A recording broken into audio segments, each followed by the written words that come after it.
In today's video, I'm going to teach you how to turn your camera on or off in a Google Meet meeting on your desktop computer.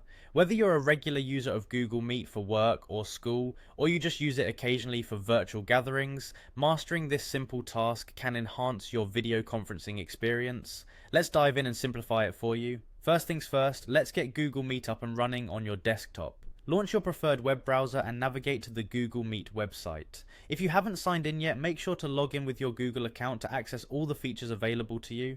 Once you have Google Meet open and ready, the next step is to join a meeting. You can do this by entering a meeting code or by clicking on a calendar invite link, whichever method has been provided to you. Now that you're all set and inside the meeting, let's focus on the camera. On the main screen, you'll see a small preview window showing your video feed. Right below your video feed, there should be an icon that resembles a camera. This is your go-to button for controlling your camera settings. If you see a red slash through the camera icon, that means your camera is currently off. To turn it on, just click on the icon.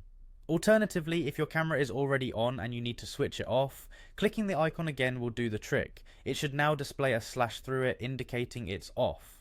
For those who prefer using keyboard shortcuts, which can be a real time saver, Google Meet has a handy shortcut just for this task. Simply press Ctrl and E together on your keyboard. This combo will toggle your camera between on and off without the need to click on anything. It's a convenient way to manage your video presence without needing to worry about missing any part of your meeting.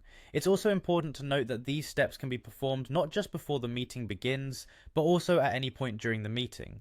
So whether you need to quickly flip your camera off to avoid distractions or switch it on to partake in a video chat, you've got the control right at your fingertips. By mastering these steps, you'll make your Google Meet experience much smoother, managing your presence just the way you want. Remember, keeping your camera off can help save bandwidth if you're experiencing connectivity issues, but having it on can make interactions more personal and engaging. Make good use of these tips based on what suits your needs best. And there you have it, you've now learned how to effortlessly turn your camera on or off during a Google Meet session. I hope this guide enhances your next virtual meeting. Thanks for watching and see you next time.